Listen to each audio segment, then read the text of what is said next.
আপাতত একটা কথা স্পষ্ট বলা যায়, সেটা হচ্ছে বাংলাদেশের ছাত্র আন্দোলনের সাথে ইন্ডিয়া বা পাকিস্তানের ছাত্র আন্দোলন কখনোই এক না, এক হতে পারে না। ভিন্ন ভিন্ন অনেক পয়েন্ট আছে এবং একই আউটপুট আসবে বলে আমার মনে হয় না।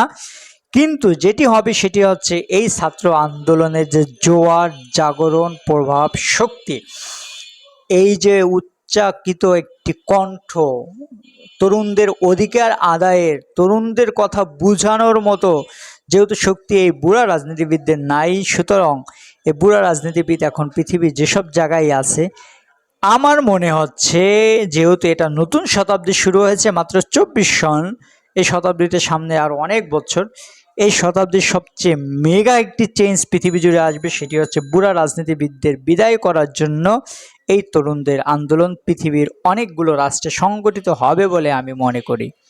ভালো থাকবেন। আসসালামু আলাইকুম।